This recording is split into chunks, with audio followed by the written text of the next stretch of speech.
En Hechos, capítulo 1, 2, 3, 4, 5, 6. Yo tomé el 8 como referencia y quería transmitirles algunas enseñanzas o principios que podemos quitar de ese libro tan especial y nos trae tanta enseñanza porque nos habla de cómo se ha formado la iglesia y en ese proceso las luchas que tuvieron y hasta hoy en día, ¿verdad? Quiero elegir un pasaje, un capítulo central y analizar algunos versículos. Ahí con la ayuda de Lucas vamos a estar viendo. Y el tema principal es el carácter que refleja o que debemos reflejar como seguidores de Cristo al transmitir el mensaje del Evangelio. Pero para eso vamos a ver el primer versículo que está en Hechos 8, 4. Hechos 8, 4. En esta mañana vamos a observar este tema súper importante, el carácter que refleja el Evangelio. Y por supuesto los que transmitimos ese mensaje del Evangelio. Hechos 8:4. Pero los que fueron esparcidos iban por todas partes anunciando el Evangelio. Vuelvo a leer. Pero los que fueron esparcidos iban por todas partes anunciando el Evangelio. Vamos a orar. Señor, gracias porque en esta mañana podemos abrir tu palabra, podemos meditar en ella. Te pedimos, Señor, que en este momento que no tengamos ninguna distracción, ningún quebranto, preocupación, sino que toda nuestra atención esté en tu palabra, en lo que tú quieres enseñarnos. Que tu Espíritu Santo quebrante nuestro corazón y que nos ilumine tu palabra y que tu propósito se cumpla en nuestra vida, en nuestra congregación. Te lo pedimos en el nombre de Jesús. Amén. Pero los que fueron esparcidos iban por todas partes anunciando el Evangelio. Qué gusto esa última parte, ¿no? Por todas partes anunciando el Evangelio. Es lo que queremos, es lo que deseamos. Los niños compartiendo el Evangelio con sus compañeritos. Los adolescentes jóvenes compartiendo el Evangelio por todas partes donde estén. No solamente en las redes sociales, ¿verdad? Uno puede compartir espectacular, sino también con sus amigos físicamente compartiendo el Evangelio. Los jóvenes, los adultos, dando testimonio de nuestra fe verbalmente, con nuestro ejemplo, por todas partes. Es maravilloso, ¿verdad? La gran comisión que se está cumpliendo en todas partes del mundo porque es el mandato de Dios. Id y predicad el Evangelio a toda criatura. Pero mirando ahí, hay un pero, los que fueron esparcidos. Entonces es necesario hacer solo una mención y así rápidamente de los capítulos anteriores. El capítulo 1, la iglesia, si bien en el Hechos 2 relata de cómo empezó la iglesia, podemos decir que en el capítulo 1 los hermanos, los discípulos, los seguidores de Jesús estaban con miedo, estaban tímidos. Por eso el Señor les anima y les dice, pero recibiréis poder cuando haya venido sobre vosotros el Espíritu Santo y me seréis testigos en Jerusalén, Judea y dice Samaria. Un lugar que quizás ellos siempre desviaban, ¿verdad? Vamos a ir a pasar ahí el mar, vamos por Perea, vamos allá por donde gobernaba el único bueno del hijo de Herodes, Felipe, y después vamos por la izquierda y llegamos a Galilea, pero Samaria no. Pero ahí dice el Señor, van a recibir poder y van a ser testigos. Capítulo 1. En el capítulo 3, 4, encontramos algunos problemas. 5, 6, hasta el 7, algunos problemas. ¿Cuáles son esos problemas? En el capítulo 3, por ejemplo, la escasez de recursos. No tenemos plata. Difíciles. Y la piola, ¿verdad? No hay dinero. A veces como que refleja la situación actual. No tenemos recursos y hay que sustentar a los misioneros. ¿Cómo hacemos? Capítulo 3, verso 6. Pedro le dice al cojo, no tengo dinero. No tengo oro, no tengo plata, pero lo que tengo te voy a dar. ¿Y qué es lo que tenía él? El mensaje del Evangelio, que es poder de Dios para salvación, a todo aquel que cree, al judío primeramente y también al griego. En el nombre del Señor Jesucristo, que sea sanado. Había escasez de recursos. No solo eso, también había corrupción, había mentira. Capítulo 5, Ananías y Zafira. No vamos a ver los detalles, solo estoy mencionando los problemas que tenían ellos al principio. Y sabemos cómo terminó la historia. En el capítulo 6 hubo una desatención a las viudas al servir en las mesas, hubo una distracción entre los helenistas, los hebreos. Entonces los apóstoles dijeron, vamos a elegir 7 jóvenes hermanos que tengan la llenura del Espíritu Santo, de buen testimonio, para que hagan ese trabajo y nosotros nos dedicaremos a la palabra, a la oración. Otro problema, capítulo 7, un gran problema, y que hasta hoy en día en algunos países existe la persecución a los cristianos. Ahí encontramos en el capítulo 7 al primer mártir cristiano. Apedrearon a Esteban, mataron a Esteban. Llegando hasta aquí, y acá vamos a seguir la siguiente parte, podemos puntualizar 3 hechos súper importantes. La primera, que la muerte de Esteban es el inicio de una gran persecución a la iglesia en Jerusalén. Eso lo leemos en Hechos capítulo 7, en los últimos versículos. Y si leemos Hechos, capítulo 8, versículo 1, encontramos que Saulo consentía en su muerte.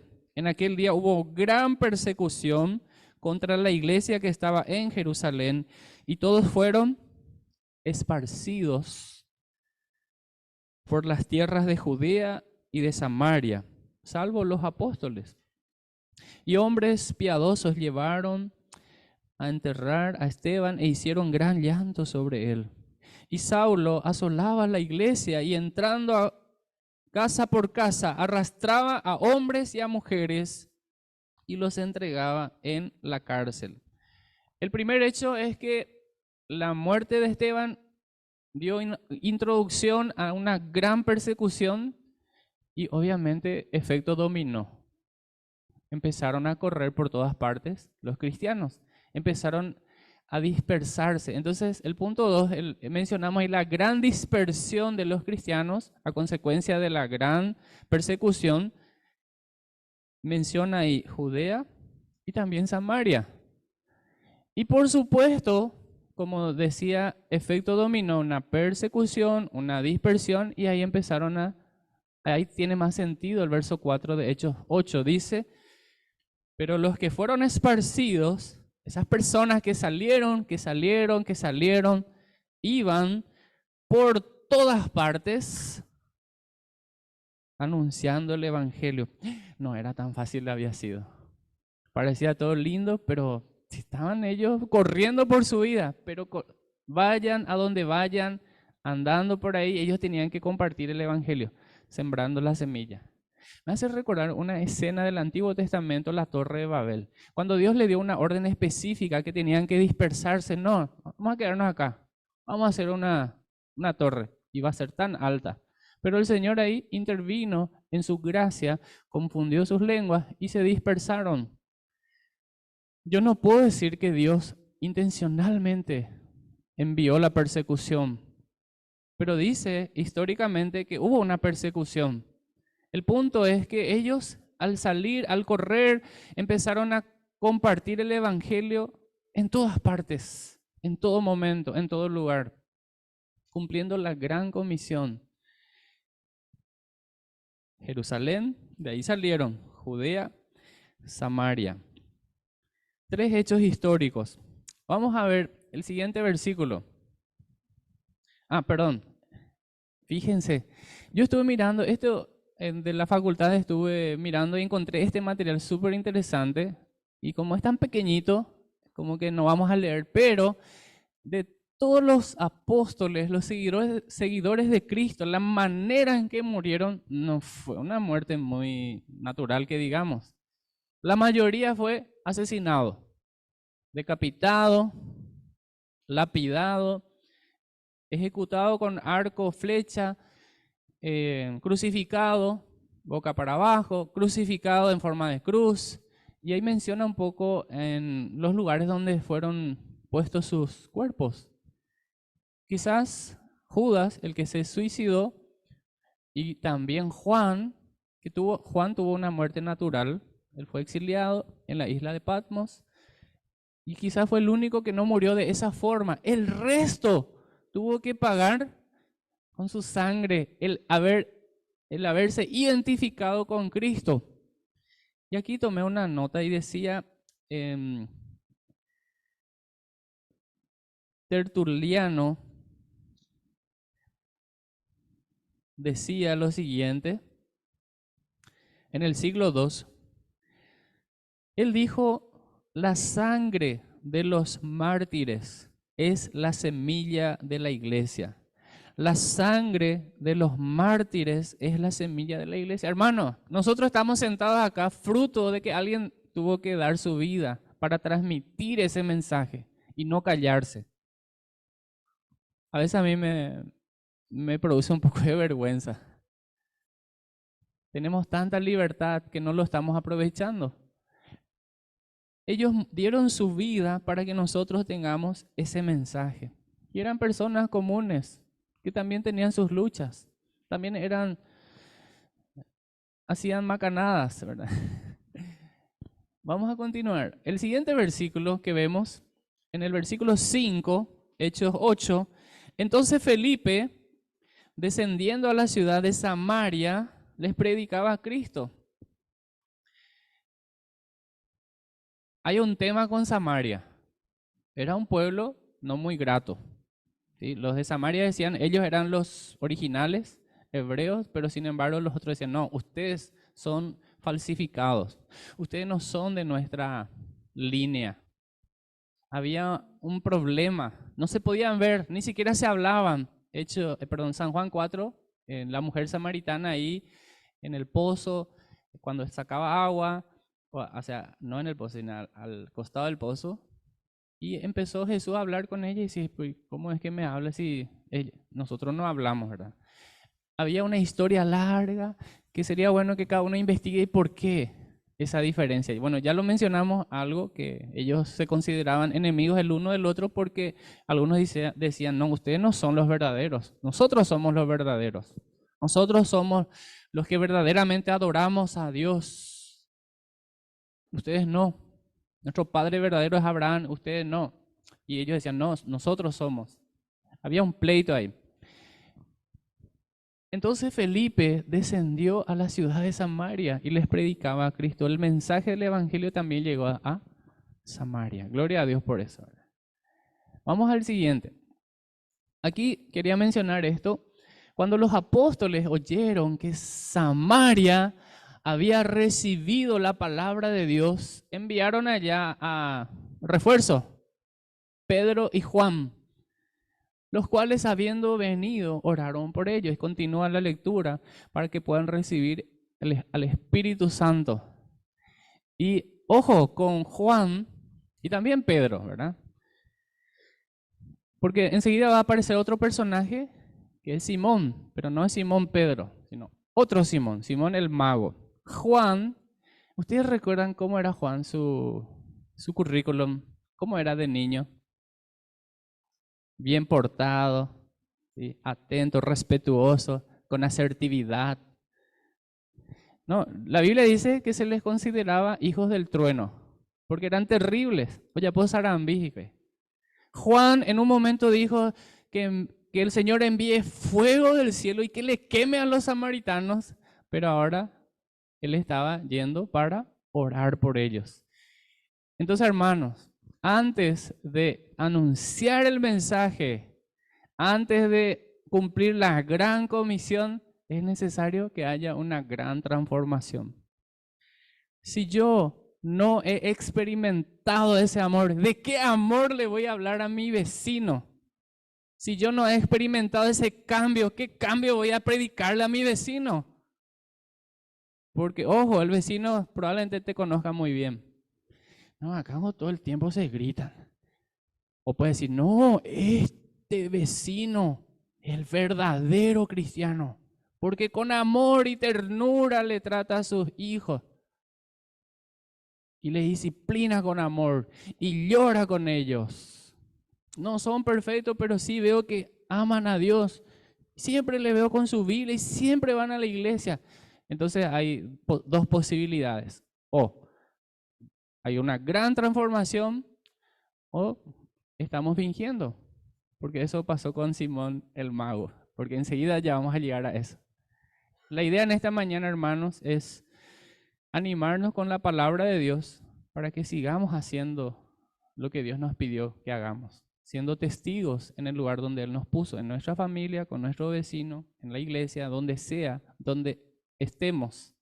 Pero al mismo tiempo examinarnos y preguntarnos, ¿qué cambios Dios hizo en mi vida? ¿Cuál fue la transformación? Y si no, bueno, arrodillate y decir, Señor, soy un pecador. No tengo ningún cambio en mi vida. Lo único que veo es como el espejo y veo tu palabra y digo, qué desastre que soy. Soy un mal pensado, soy un grosero. Y te digo, necesito el cambio. Y solamente Jesús puede hacer el cambio en tu vida. No es la religión, no es la iglesia, no es por seguirle a un líder. Jesús, Él te va a cambiar. Yo no te puedo cambiar, hermano. Ni sé, yupeneca te voy a cambiar, que voy a cambiar a otros. ¿Sí? Una vez en la iglesia, en otra iglesia, no acá, me acerqué a una hermana y le dije, era un aniversario, y le invité amablemente. Y catópico hermana, es guapu, muy tejenduñan de yarañe. Es un hermano, a mí, hermano capo. En el corazón me dio la hermana. Y tenía razón, pero yo me acerqué para decirle, hermana, anda, sentate, hay lugar, y escuchar el hermoso mensaje. Es un hermano, ve, ¿hay una hermana? Y bueno, tiene razón. Y así es. Hermanos,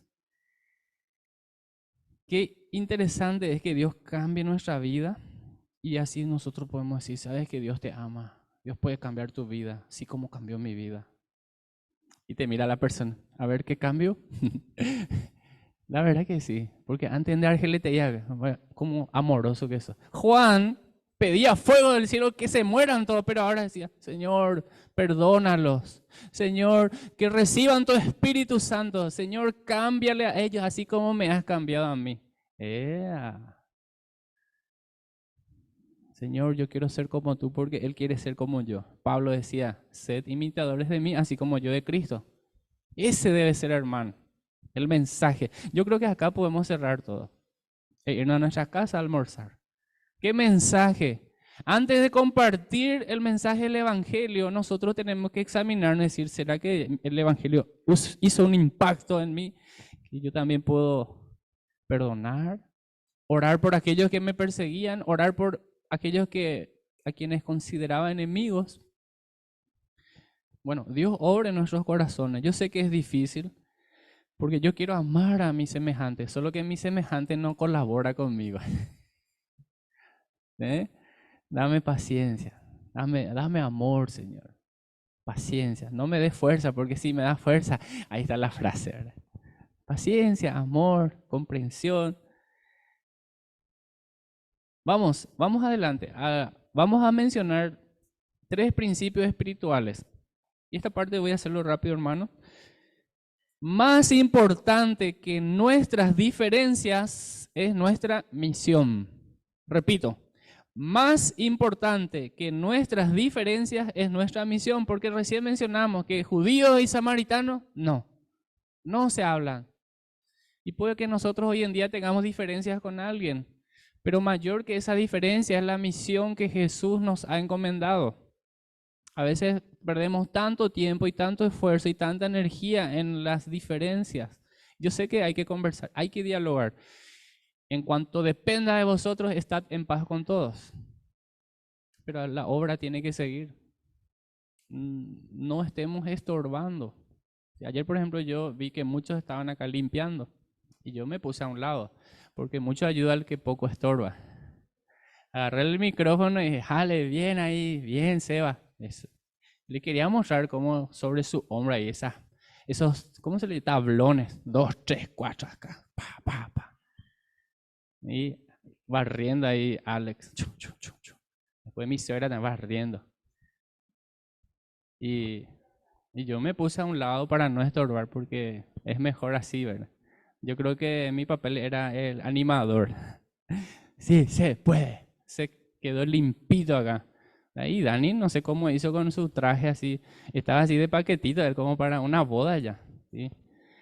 Y se iba corriendo a comprar gaseosa, venía, se iba acá, llevaba las cosas. Y encima tenía que recibir a los invitados. Pero qué manera de recibir a los invitados. Yo lo observaba atentamente. Era, no quería decir eso, pero era muy amable. Yo creo que él es el ujier oficial de la iglesia. Porque yo también quiero recibir el gran abrazo de Dani, así cuando llego, efusivo. Estaba muy atento a él. Mayor que nuestras diferencias es nuestra misión. Segundo, otro principio es, mayor es quien nos une. Quien nos une es más poderoso que las cosas que nos separan. Ahí tenemos la cita bíblica. Solo quería mencionar el último. Dice, mayor que nuestro carisma es nuestro carácter. Y ahí vamos a hablar de Simón el Mago. Porque aparece en la escena. Él también quería entrar al ministerio de la predicación. Él también quería tener el poder para orar y hacer milagros. Él también quería entrar al barco. Él quería también ser parte del ministerio. Pero quiero hacer un paréntesis. Esto no está registrado ahí, pero Jonás tenía 3 puertas abiertas. Él, en vez de irse al lugar donde Dios le dijo, no, yo quiero ir a, ¿dónde quería ir él? A Tarsis, ¿verdad? Él tenía que ir a Nínive, pero él dijo, quiero ir a Tarsis. Y la primera puerta abierta es que encontró un barco que se iba a Tarsis. Yo quiero ir a Tarsis y este barco se va a Tarsis. Segunda puerta abierta, tenía dinero para pagar su pasaje. Segunda puerta abierta, tengo el pasaje. Tercera puerta abierta, me dicen que hay un lugar todavía. No, esto tiene que ser la voluntad de Dios para mi vida. Hay un lugar, hay pasaje y este barco va a ir. Y la pregunta que quiero hacerte, hermano, si vos fueras el capitán de ese barco, ¿dejarías a Jonás entrar a tu barco? Bueno, nosotros ya sabemos todo porque cómo terminó la historia. Decir, no, date la vuelta y anda para Nínive. Desobediente. Vos querés bendición, pero sos desobediente. Va, digo, pea. Y decimos, en la obediencia hay bendición. Pero vos sos desobediente y querés bendición. Dios te perdona, las consecuencias quedan. Ya que. Entonces la pregunta que tenemos que hacernos y es para orar por los líderes, hermanos, que estamos al frente. Y también por vos, hermano. Porque tenés que tener cuidado a quién abrimos las puertas de nuestra casa, ¿verdad? De nuestra familia, del ministerio. Y no digo que nosotros no somos dueños del ministerio. Dios es el que hace la obra. Él quita y pone. Pero Jonás no fue obediente. Voy a cerrar el paréntesis y vamos a seguir. Mejor que nuestro carisma es nuestro carácter. Porque el carisma es lo que somos cuando todos miran. Y qué agradable sujeto, ¿verdad? Pero Dios está mirando tu corazón. Y eso lo sabemos súper bien. ¿Por qué? Porque cuando eligió a David, antes decía, no vaya a mirar lo grande de su estatura. Dios mira el corazón. Nuestro carisma es lo que somos cuando todos nos miran, pero nuestro carácter es lo que somos cuando nadie nos ve. ¿Cómo nos comportamos cuando nadie te está mirando? Acá vamos a mencionar y vamos a pasar al otro punto. Gracias, Lucas. Estos son los 4 puntos de un carácter que refleja el Evangelio. La motivación debe ser la correcta, ¿sí? Número 1. Número 2, la aprobación de Dios. Tenemos que tener la aprobación de Dios. Número 3, tenemos que tener el carácter de Cristo. Debe ser Él en nosotros, no es al revés. Y por último, debe tener esa obediencia incondicional. Vamos a ver en la vida del Simón el Mago como un contraste de cómo él quiso hacer las cosas, pero cómo debe ser. Simón el Mago era un especialista haciendo trucos, ¿verdad? Para engañar a la gente. Magia, trucos. Y él quería entrar también a hacer lo que los apóstoles hacían. Y él estaba sentado con ellos. Vamos a leer versículo 9 y 2 al 12 dice: pero había un hombre llamado Simón, y esto no es el discípulo de Jesús, sino es otro Simón, porque el otro Simón es Simón Pedro, este Simón es Simón el Mago, para no confundir, ¿verdad? Que antes ejercía la magia en aquella ciudad y había engañado a la gente de Samaria, haciéndose pasar por algún grande. A este oían atentamente todos, desde el más pequeño hasta el más grande, diciendo: este es el gran poder de Dios. Y le estaban atentos, porque con sus artes mágicas les había engañado mucho tiempo. Pero cuando creyeron a Felipe, que anunciaba el evangelio del reino de Dios y el nombre de Jesucristo, se bautizaban hombres y mujeres. ¿Qué hacía este hombre para tener posición, influencia, para tener liderazgo sobre los demás? Mentía, hacía trucos. Y fíjense que mucha gente le escuchaba atentamente para más. Y los demás decían: tiene el gran poder de Dios. Me parece muy familiar esto en la actualidad. Yo no soy quien para juzgar, pero es demasiado evidente que hay personas que usan el nombre de Dios para gloria propia, no para gloria de Dios. Yo creo que si hacemos algo para la gloria de Dios, el aplauso tiene que ser para Él, el reconocimiento tiene que ser para Él y no para nosotros. Pero hay personas que solo se quieren posicionar y que suene grande su nombre. El Señor no está mirando nuestro carisma, Él está mirando nuestro carácter. Tenemos que tener la motivación correcta. ¿Qué pasó con este personaje? Voy a leer. Estamos leyendo Hechos 8, 12. Ahora el 13. También creyó Simón mismo. Y habiéndose bautizado, ¡epa! ¿Cómo? ¡Epa! O sea, está bautizado. El bautismo es posterior a creer en Cristo, es identificarse con Cristo, y él estaba bautizado. Creyó. Entonces se bautizó, estaba con Felipe, siempre con Felipe, viendo las señales y grandes milagros que se hacían, y él estaba atónito. Cuando los apóstoles que estaban en Jerusalén oyeron, esta parte ya leí, voy a saltar, versículo 17. Entonces les imponían las manos y recibían el Espíritu Santo. Simón el Mago estaba mirando lo que hacía Juan, estaba orando, las personas recibían al Señor, al Espíritu, creían, hacían milagros, y Simón el Mago,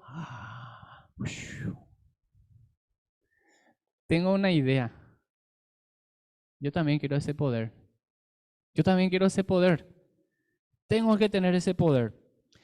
Dice la palabra de Dios, el versículo 18, cuando vio Simón que por la imposición de las manos de los apóstoles se daba el Espíritu Santo, les ofreció dinero,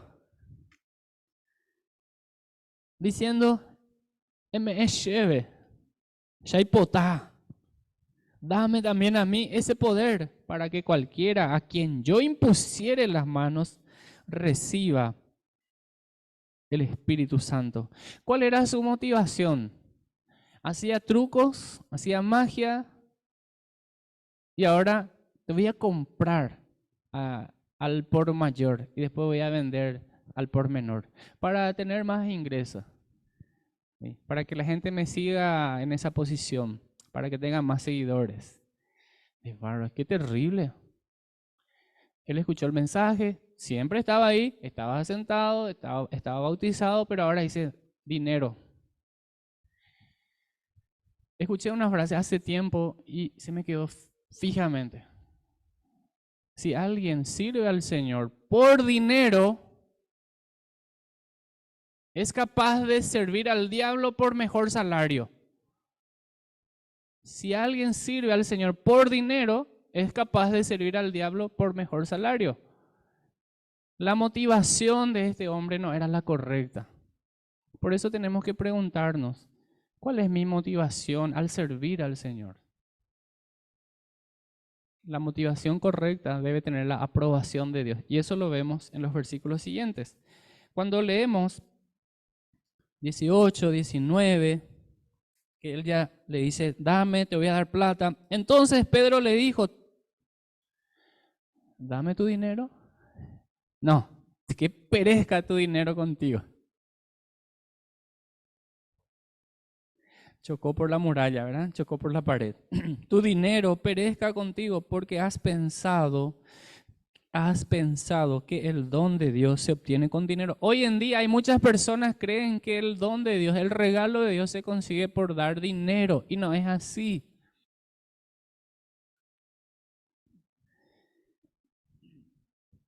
No tienes tu parte ni suerte en este asunto porque tu corazón no es recto delante de Dios. Arrepiéntete pues de esta tu maldad y ruega a Dios, quizá te sea perdonado el pensamiento de tu corazón, porque en hiel de amargura y en prisión de maldad veo que estás. Respondiendo entonces Simón dijo, rogad vosotros por mí al Señor para que nada de esto que habéis dicho venga sobre mí. Ellos, habiendo testificado y hablado la palabra de Dios, se volvieron a Jerusalén y en muchas poblaciones de los samaritanos anunciando el evangelio. Estamos diciendo que el carácter de Dios es más importante que el carisma. Yo no digo que el carisma esté mal porque da gusto, nos gusta ver personas con carisma, que tengan el buen trato con la gente y que sea aceptado por la gente. Es más, creo que todo cristiano debe tener esa comunicación asertiva y no una comunicación agresiva. Nuestra palabra tiene que ser sazonada con sal. No podemos ser Argel y Iguazú. Yo creo que tenemos que reflejar el carácter de Cristo aún cuando vienen personas que nos maltratan y nos miran mal y nosotros devolverle bien por mal, como dice Romanos 12:21, ¿verdad? No seas vencido por lo malo, sino vence al mal con el bien.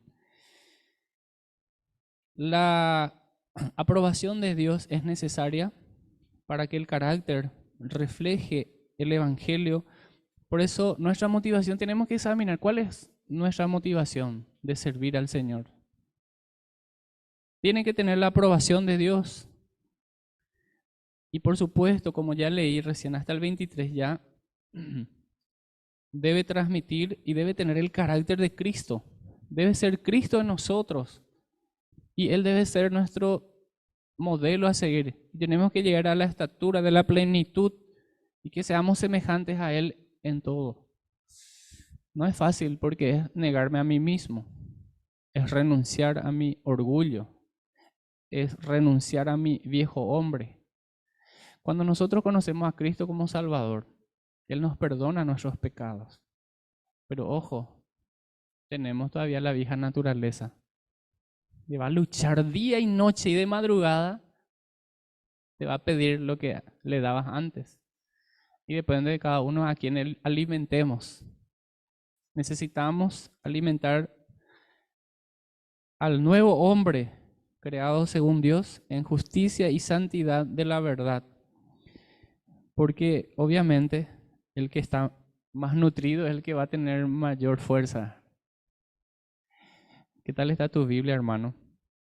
Si en el Antiguo Testamento dice, oye, pega payo, significa que no estamos leyendo.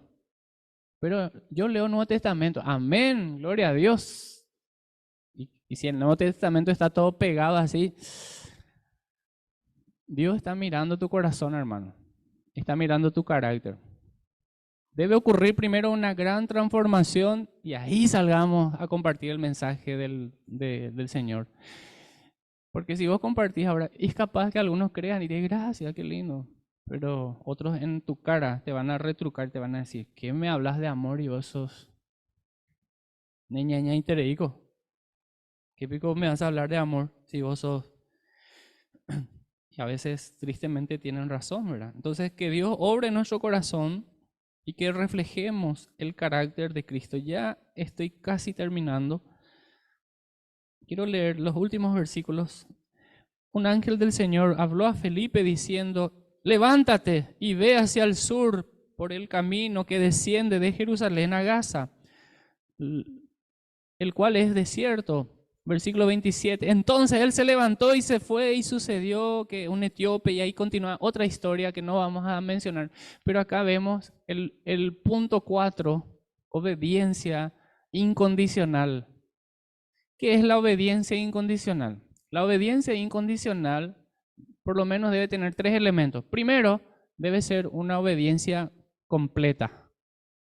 No, voy a hacer, pero voy a ir mañana. Voy a hacer, pero hasta acá nomás. Yo me voy, pero hasta mitad de camino. No, la obediencia tiene que ser integral, completa. La obediencia empieza en el corazón. Debe ser una obediencia interna. Yo quiero obedecer al Señor. Aunque me cueste, voy a obedecer.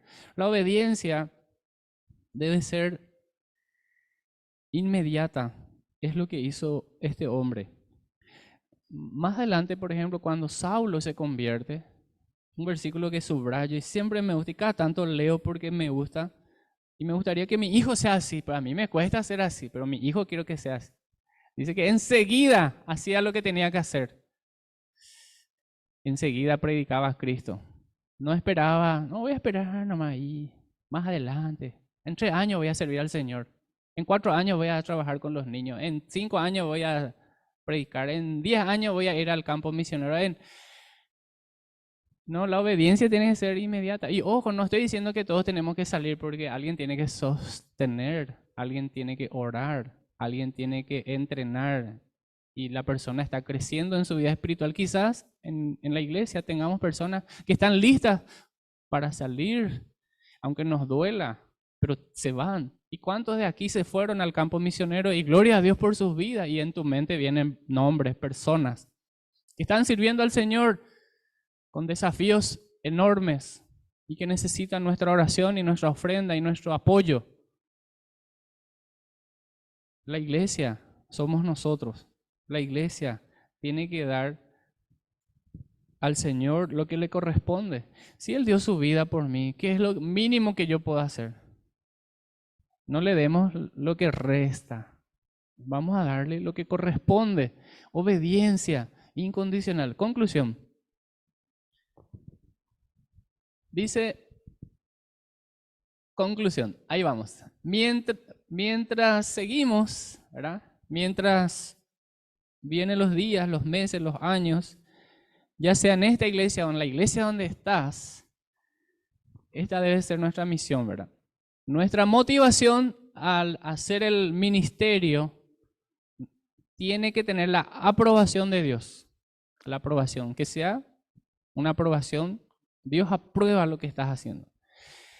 Reflejando el carácter de Cristo, con una obediencia que tiene esos elementos, una obediencia de corazón, una obediencia rápida, una obediencia inmediata. Porque la obediencia tardía es desobediencia. Antes de la gran evangelización, tiene que ocurrir, hermanos, una gran transformación. Es un desafío para mí, hermano, y espero que lo tomes para vos. Y esta semana ores y que el Señor te muestre qué es lo que tenés que dejar de hacer o qué es lo que tenés que cambiar para que ahí digas, yo soy un embajador de Cristo y quiero hablar de su amor. Porque me cambió. me perdonó, yo puedo perdonar, me cambió, me restauró, me dio nueva vida y hoy puedo disfrutar. Y me gustaría que otros también tengan la comunión con Dios. Y ese debe ser nuestro anhelo, hermanos. Vamos a orar. Señor, gracias por tu palabra. Gracias, Señor, porque qué paciencia que tienes para con nosotros. Entendemos que eres misericordioso, pero también que eres un Dios santo, un Dios justo, que no tolera el pecado. Que tú, Señor, puedas quebrantar nuestro corazón, nuestra mente, y que haya una transformación por dentro y también por fuera, para hacer lo que tú nos has llamado a hacer, que seamos sal y luz, para que reflejemos el amor de Cristo a nuestros semejantes. Perdónanos, Señor, porque muchas veces reflejamos el viejo hombre, esta naturaleza caída, que lo único que hace es de continuo el pecado y nos avergonzamos. Pero, Señor, que tú obres primeramente en nosotros, para que a través nuestro tu palabra pueda ser transmitida a otros y que tenga el respaldo de nuestro testimonio a la hora de transmitir ese mensaje. Señor, ayúdanos que tengamos la motivación correcta, que sea aprobado por ti, que tenga el carácter de Cristo y que tengamos esa obediencia, una obediencia total a tu palabra. Te damos la gloria y la honra que tú te mereces. En el nombre de Jesús, amén. Yo puse un texto final, creo que es el resumen básicamente de la vida cristiana y es Gálatas 2:20. Con Cristo estoy juntamente crucificado, ¿verdad? Ya no vivo yo, mas vive Cristo en mí, y lo que ahora vivo en la carne, lo vivo en la fe del Hijo de Dios, el cual me amó y se entregó a sí mismo por mí. La pregunta final, si Jesús entregó por vos su vida, ¿qué vas a entregarle? ¿O qué puedo yo entregarle? Como dice el verso del himno que cantamos los domingos, ¿y qué podré yo darte a ti? Es todo pobre, es todo ruin. ¿Qué podemos darle? Señor, este es tuyo. ¿Qué es lo que te puedo dar? Todo es tuyo, el 100% es tuyo. Ni siquiera el 10% es el 100%. Que le demos al Señor lo que corresponda. Amén. Que Dios les bendiga. Terminamos aquí recordando algunas fechas importantes. En julio, el 15, tenemos la visita a Ansinaí. El 22, visita a Valle Pucú. Y el siguiente sábado tenemos visita de misioneros bolivianos en nuestra iglesia y toda la congregación está invitada a participar. Muy bien, terminamos entonces. Que el Señor les bendiga y nos vemos en la siguiente reunión. Gracias también a los que están conectados en casa. Que el Señor les bendiga. Gracias por acompañarnos. Amén.